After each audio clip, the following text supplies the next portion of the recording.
आज के वीडियो में हम बाइबल के अध्यायों को खोजने वाले हैं। चलो मिलकर जानते हैं। की वजह से ये रिश्ता टूटता हुआ दिख रहा था। स्वर्गदूत समझ नहीं पा रहे थे कि परमेश्वर कैसे अपने ही बेटे को छोड़ सकता है, लेकिन वे जान गए कि यह उद्धार का सबसे बड़ा रहस्य था। यीशु वो दर्द झेल रहे थे जो असल में हमें झेलना चाहिए था। उन 3 घंटों में कुछ ऐसा हो रहा था जो किसी इंसान की समझ से बाहर था। ऐसा लग रहा था कि यीशु सिर्फ शरीर से नहीं, अंदर से भी मर रहे थे, जैसे वो सच्ची और अंतिम मौत सह रहे हों जो पाप का असली नतीजा है। स्वर्गदूत जानते थे कि पाप इंसान को परमेश्वर से दूर कर देता है। यशायाह 59:2 में लिखा है कि हमारी गलती हमें खुद ही परमेश्वर से अलग करती है, लेकिन बेटे को खुद ये दूरी झेलते हुए देखना उनके लिए समझ से बाहर था। ये ऐसा था जैसे सूरज बुझ जाए या दुनिया के सारे नियम अचानक बदल जाए। 3 घंटे तक स्वर्गदूत बस देखते रहे। कोई गीत नहीं, कोई स्तुति नहीं, बस खामोशी।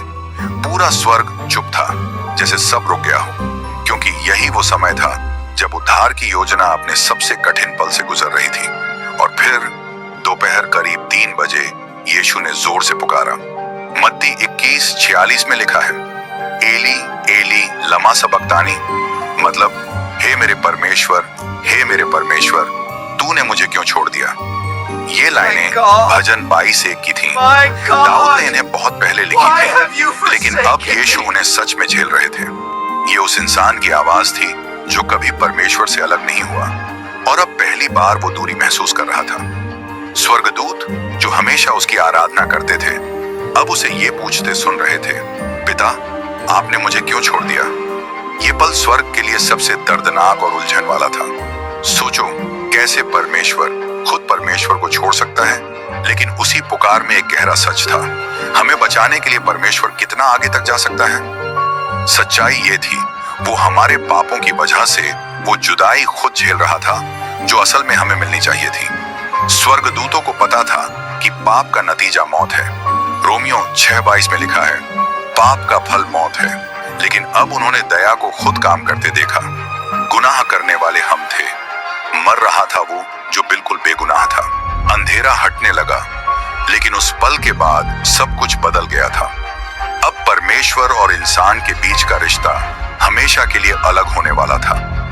पाप का पूरा दाम चुका दिया गया था, न्याय पूरा हो गया था और दया जीत गई थी। अब सबसे भारी पल बस आने वाला था, वो पल जब जिंदगी देने वाला खुद मरने वाला था। अंत के करीब यूहन्ना 19:28 कहता है कि यीशु ने कहा, मुझे प्यास लगी है। ये सच में शरीर की प्यास थी, इतना खून और पानी निकल जाने के बाद, लेकिन इसका मतलब और भी गहरा था। जिसने लोगों को जीवन का पानी दिया, आज वही खुद प्यासा था। उन्होंने यीशु को खट्टा सिरका दिया, स्पंज में भिगोकर और हाई सब पर लगाकर उनके मुंह तक लाया गया। ये एक खट्टा पेय था जो सैनिक खुद पीते थे जब उन्हें प्यास लगती थी।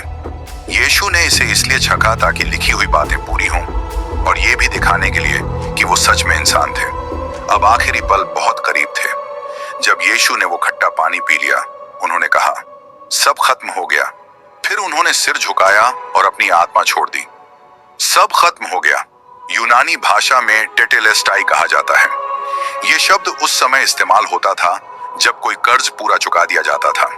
स्वर्गदूतों ने उसी पल समझ लिया कि इंसानों के पाप का पूरा कर्ज चुका दिया गया है। लूका 23:46 में आखिरी वाक्य मिलता है, पिता मैं अपनी आत्मा तेरे हाथों में देता हूं। इसका मतलब था कि पिता और पुत्र का रिश्ता फिर से जुड़ गया था। उद्धार का पूरा काम पूरा हो चुका था और फिर परमेश्वर का पुत्र मर गया।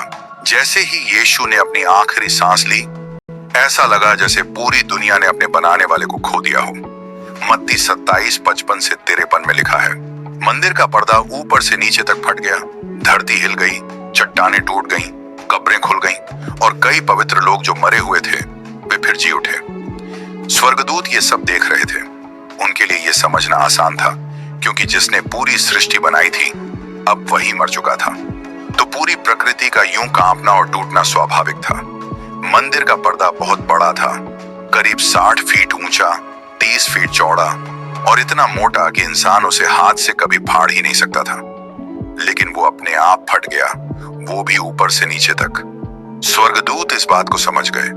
करीब 1500 साल तक वो पर्दा ये दिखाता था कि कि इंसान और परमेश्वर के बीच पाप की वजह से एक दूरी है। सिर्फ महायाजक ही वहां जा सकता था, वो भी साल में बस एक बार, जब पापों के लिए बलिदान दिया जाता था।